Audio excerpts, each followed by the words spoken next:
विद्यार्थी मित्रांनो, आज आपण सर्क्युलर मोशनवरचे राहिलेले डाऊट्स घेणार आहे. तर पहिला डाऊट विचारलेला आहे, दॅट इज 6 नंबर. या डाऊटमध्ये काय म्हटलं बघा, 6 नंबर. तर a wheel is subjected to uniform angular acceleration about its axis. Initial its angular velocity 0. In first 2 seconds, it rotates through the angle theta 1.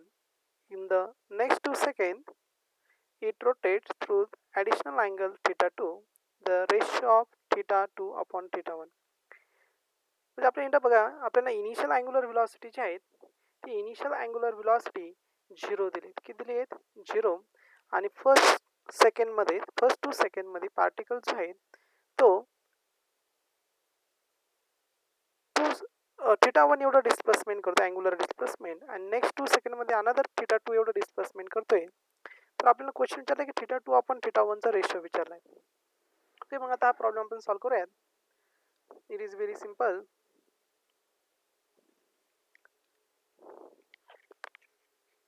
मग बघा सोल्युशन. तर पहिल्या कंडिशन नुसार wheel subjected to the uniform acceleration that is angular acceleration alpha is constant. Then we use the second kinematics angular equation, that is theta is equal to omega naught plus 1/2 alpha t square. This is the second kinematic equation in angular system. आता आपल्याला पहिल्या पार्टमध्ये given काय दिले बघा, आपल्याला theta दिलेला आहे, that is theta 1. Initial angular velocity omega nought, ही इनिशियल अँग्युलर व्हेलॉसिटी ही दिली आपल्याला 0, आणि फर्स्ट सेकंडसाठी टाइम दिला आपल्याला 2 सेकंड. किती दिला आहे? 2 सेकंड. आता ह्या सगळ्या व्हॅल्यू आपण जर इथे सबस्टिट्यूट जर केल्यात तर आपल्याला काय होईल बघा, हे इक्वेशन कशा पद्धतीने राईट करता येईल, that is theta is equal to 0, that is theta 1 is equal to 0 plus 1/2 alpha into t, that is 2 square. So 2 square is 4 divided by 2, so this equation that is 4 alpha upon 2, so that is 2 alpha. So we get the first value, that is theta 1 is equal to 2 alpha. Got it? आता बघूयात आपण second केसकडे जाऊयात. Second केसमध्ये परत काय म्हणलंय, second केसमध्ये आता तुम्ही सेकंड केसमध्ये म्हणलं तर बघा, it rotate through the in first 2 second it rotate through the angle theta 1. In the next 2 second it rotate through the additional angle theta 2. म्हणजे नेक्स्ट डिस्प्लेसमेंट किती होते पुढच्या 2 सेकंडमध्ये? थीटा 2 एवढं डिस्प्लेसमेंट. म्हणजे टोटल टाइम किती होणार आहे? टोटल टाइम होणार 2 + 2 4 सेकंड. ओके, मग मी केस नंबर 2 म्हणतो इथे. In case number 2 that is time t is equal to 4 second. Okay, not 2 second. पहिले 2 आणि नेक्स्ट 2, that is 2 + 2 4 सेकंड. आणि डिस्प्लेसमेंट किती होणार आहे? तर displacement theta is equal to theta 1 + theta 2. Okay, मग आपण परत हेच इक्वेशन यूज करणार, kinematic second equation, that is theta 1 + theta 2 is equal to omega naught plus 1/2 alpha t square. Therefore theta 1 plus theta 2 is equal to omega naught is 0, initial angular velocity 0 is 1/2 alpha t is 4, त्याचा काय येईल square. So theta 1 plus theta 2 is equal to, we get that is 16/2 into alpha, that is equal to 8 alpha. म्हणजे ही कशी value मिळेल तुम्हाला? तर theta 1 + theta 2 ची value मिळाली. लक्षात आलं का? किती मिळाली? 8 अल्फा. लक्षात घ्या, पहिल्या केसमध्ये आपण ज्यावेळेस इथे होतो त्या केसमध्ये आपल्याला टाइम किती दिला होता? तर टाइम आपल्याला फक्त 2 सेकंड दिला पहिल्या केसमध्ये, हा 2 सेकंड. आणि सेकंड केसमध्ये नंतर त्यावेळेस पार्टिकलने डिस्प्लेसमेंट किती केलं? थीटा 1 एवढं डिस्प्लेसमेंट केलं. पुढच्या 2 सेकंडमध्ये पार्टिकलने किती डिस्प्लेसमेंट केलं θ1 प्लस θ2 आणि टाइम किती घेतला परत 2 सेकंड म्हणजे पहिले 2 आणि नंतर 2 एकूण टाइम झाला तुमचा 4 सेकंड त्यावेळेस डिस्प्लेसमेंट होते 8 अल्फा. मग आता आपल्याला काय फाइंड करायचं आहे θ2 फाइंड करायचं आहे. θ1 तुम्हाला ऑलरेडी माहिती किती आलेला आहे तो 2 alpha plus θ2 minus 8 alpha. So θ2 is equal to 6 alpha. मग आपल्याला रेशो विचारला आहे therefore ratio of θ2 upon θ1 is equal to 6 alpha upon 2 alpha is equal to 3. So correct option is 3.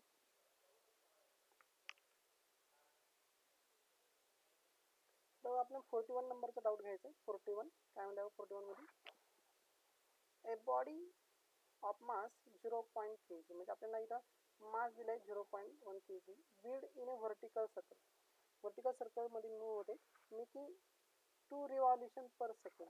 म्हणजे तिथे आपल्याला फ्रिक्वेन्सी दिली किती दिली तिची 2 revolution per second. If the radius of circle is 2 metre then the tension in the body of the top of the circle is. बॉडीच्या टॉपला किती टेन्शन असेल असा तिचा क्वेश्चन आहे. तर कशा पद्धतीने सॉल्व करता येईल बघा. एकदम सिंपल क्वेश्चन आहे.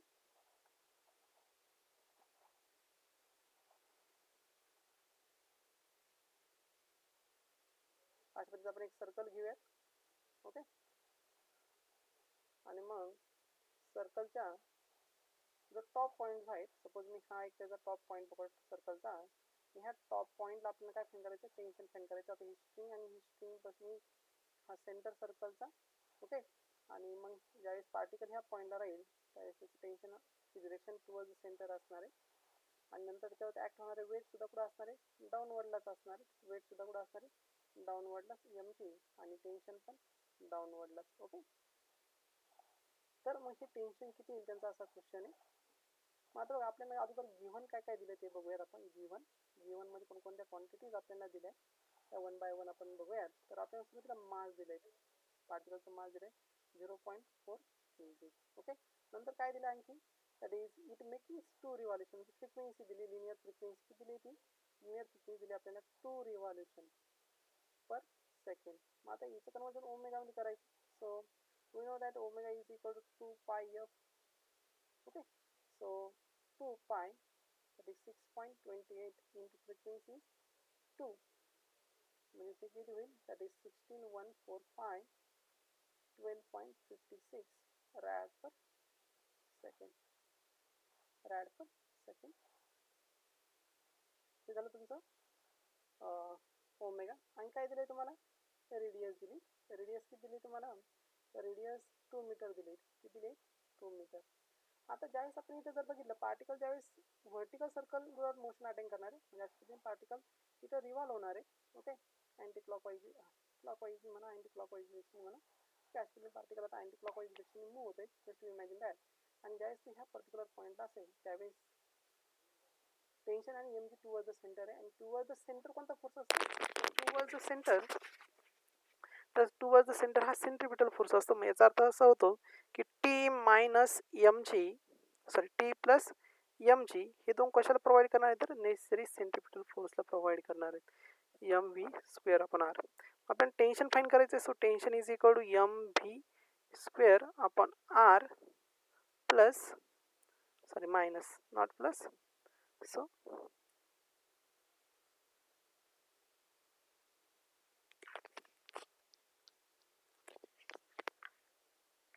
minus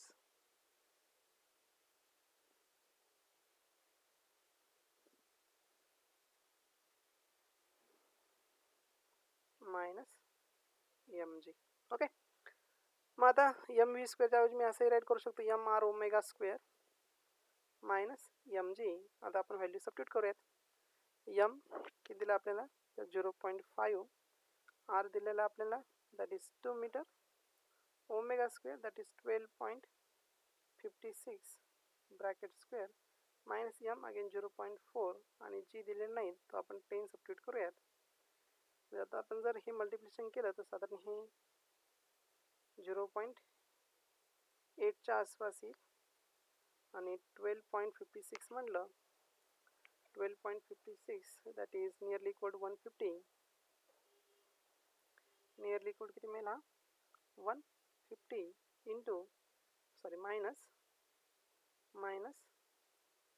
0 पॉईंट दॅट इज 4 तर बघा मग 0.8 येईल 120च्या आसपास -4 म्हणजे तुमचं नियरली इक्वल टू आन्सर राहील 116 न्यूटनच्या आसपास. मग आता तुम्ही जर इथं ऑप्शनमध्ये जर बघितलं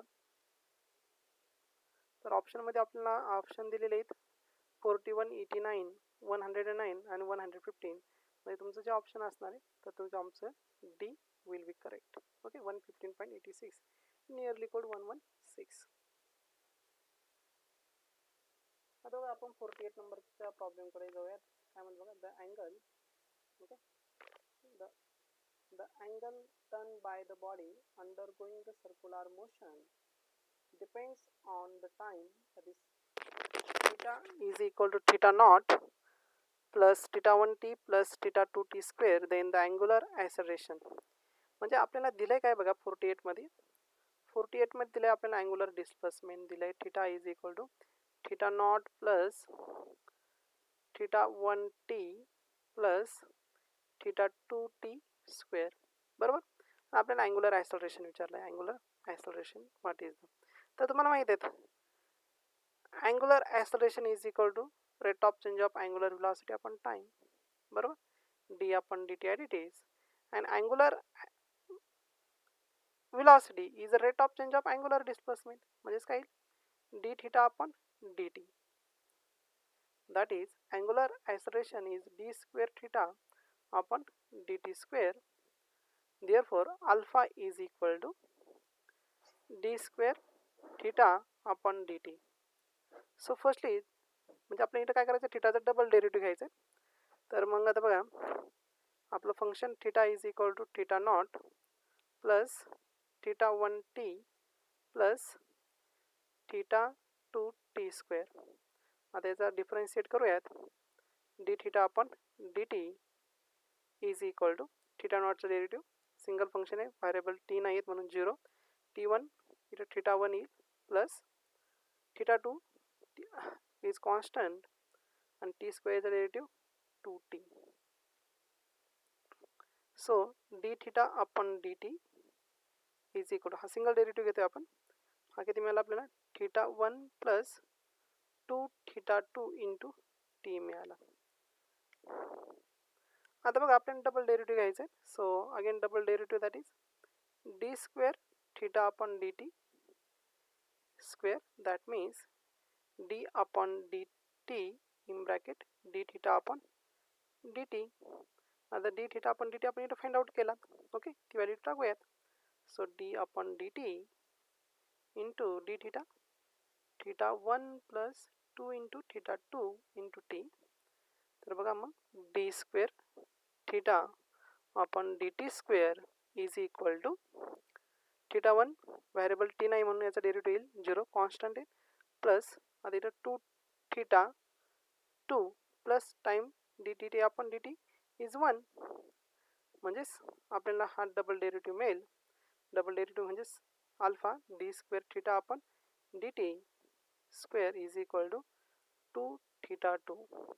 आता आपण जर बघितलं 48 नंबरचा याच्यामध्ये तर option number D is correct. Option number D is correct. बघा तिथं डी मध्ये दिलं आपल्याला 2 theta 2. So this option is the correct.